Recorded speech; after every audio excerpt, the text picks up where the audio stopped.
ಬಾ ನನಗೆ ವಯಸ್ಸಾಗ್ತಾ ಬಂತು. ಜಾಸ್ತಿ ಹೊತ್ತು ನಿಂತ್ಕೊಂಡ್ರೆ ಸೊಂಟ ನೋವುತ್ತೆ, ಕೂತ್ಕೊಳ್ಳೋಕೆ ಹೋದ್ರೆ ಕಾಲು ನೋವು ಬರುತ್ತೆ, ಟೈಮಿಗೆ ಸರಿಯಾಗಿ ತಿನ್ನಬೇಕು, ಇಲ್ಲದೇ ಇದ್ರೆ ಗ್ಯಾಸ್ಟ್ರಿಕ್ ಆಗುತ್ತೆ, ತಿಂದಿದ್ದು ಊಟ ಜೀರ್ಣ ಆಗ್ತಾ ಇಲ್ಲ, ಅದ್ರ ಜೊತೆ ಈ ಶುಗರು BP ಈ ರೀತಿ ಪ್ರಾಬ್ಲಮ್ಗಳು. ಇದಕ್ಕೆಲ್ಲ ಕಾರಣ ನನ್ನ ಏಜು ಅಂತ ನೀವು ಅನ್ಕೊಂಡಿದ್ರೆ ಖಂಡಿತ ಅಲ್ಲ. ಅದಕ್ಕೆಲ್ಲ ಕಾರಣ ನಿಮ್ಮ ಮನಸ್ಥಿತಿ. ನೀವು ಅನ್ಫಿಟ್ ಆಗಿರೋದಕ್ಕೆ ಕಾರಣ ನಿಮ್ಮ ಏಜ್ ಅಲ್ಲ, ನಿಮ್ಮ ಜೆನೆಟಿಕ್ಸ್ ಅಲ್ಲ, ನಿಮ್ಮ ವರ್ಕ್ ಪ್ರೆಷರ್ ಅಲ್ಲ, ವರ್ಕೌಟ್ ಮಾಡಕ್ ಟೈಮ್ ಇಲ್ಲ ಅನ್ನೋದು ಅಲ್ಲ, ದುಡ್ಡಿಲ್ಲ ಅನ್ನೋದು ಅಲ್ಲ.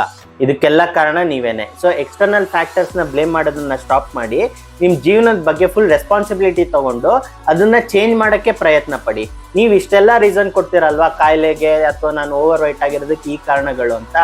ಇನ್ನೊಂದು ಪ್ಯಾರಲಲ್ ಯೂನಿವರ್ಸ್ ಅಲ್ಲಿ ನಿಮ್ಮಷ್ಟೇ ಕೆಲಸ ಮಾಡಿಕೊಂಡು ನಿಮ್ಮಷ್ಟೇ ರೆಸ್ಪಾನ್ಸಿಬಿಲಿಟಿ ಇರುತ್ತೆ, ನಿಮ್ಮಷ್ಟೇ ಸ್ಯಾಲ್ರಿ ಇರುತ್ತೆ, ನಿಮ್ಮಷ್ಟೇ ವರ್ಕಿಂಗ್ ಹಾರ್ಸ್ ಇರುತ್ತೆ, ಬಟ್ ಸ್ಟಿಲ್ ನನ್ನ ಕ್ಲೈಂಟ್ಸ್ ಆಗಲಿ ಫ್ರೆಂಡ್ಸ್ ಆಗಲಿ ಫಿಟ್ ಆಗಿದ್ದಾರೆ, ಅದ್ರ ಬಗ್ಗೆ ಎಫರ್ಟ್ಸ್ ಆಗ್ತಿದ್ದಾರೆ. ಇದು ಹೇಗೆ ಸಾಧ್ಯ ಆಗುತ್ತೆ?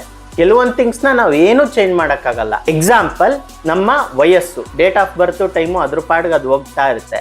ಬಟ್ ಯಾವುದನ್ನ ಕಂಟ್ರೋಲ್ ಮಾಡೋಕ್ಕಾಗುತ್ತೋ, ಈ ಫ್ಯಾಕ್ಟರ್ಸ್ ಹೇಳಿದ್ನಲ್ಲ, ಅದನ್ನ ಕಂಟ್ರೋಲ್ ಮಾಡಿ ನೀವು ನಿಮ್ಮ ಜೀವನನ ಬದಲಾಯಿಸ್ಕೊಂಡು 10 ವರ್ಷದಿಂದ ಇತ್ತಲ್ಲ ಆ ಥಿಂಕಿಂಗ್ ಎಬಿಲಿಟಿ, ಎನರ್ಜಿ ಲೆವೆಲ್ಸು, ಮೂಡು, ಲೆಸ್ ಡಿಪ್ರೆಸ್ಡ್ ಆಗಿದ್ರಿ, ತುಂಬಾ ಆಕ್ಟಿವ್ ಆಗಿ ಓಡಾಡ್ತಿದ್ರಿ, ಯಾವುದೇ ರೀತಿ ಕಾಯಿಲೆ ಇರಲಿಲ್ಲ, ಎಲ್ಲಾ ಫುಡ್ನು ತಿಂತಾ ಇದ್ರಿ ರೆಸ್ಟ್ರಿಕ್ಷನ್ ಇಲ್ಲದೆ.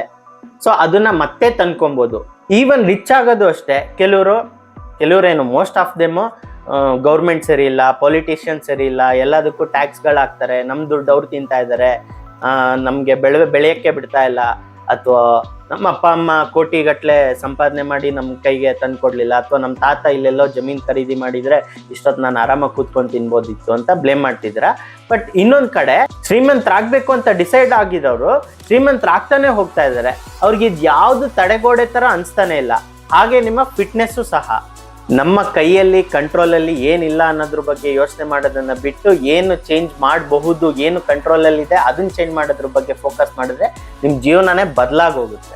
ನಿಮ್ಮ ಫ್ರೆಂಡ್ಸು, ಕೊಲೀಗ್ಸು, ನೈಬರ್ಸು, ರಿಲೇಟಿವ್ಸ್ ಹತ್ರ ಈ ವಿಡಿಯೋ ಶೇರ್ ಮಾಡಿ ಅವ್ರನ್ನೂ ನಿಮ್ಮ ಜರ್ನಿಗೆ ಹೇಳ್ಕೊಂಬಂದು ಅವ್ರ ಲೈಫ್ನೂ ಬದಲಾಯಿಸಿ ನಿಮ್ಮ ಲೈಫ್ನೂ ಚೇಂಜ್ ಮಾಡ್ಕೊಳ್ಳಿ.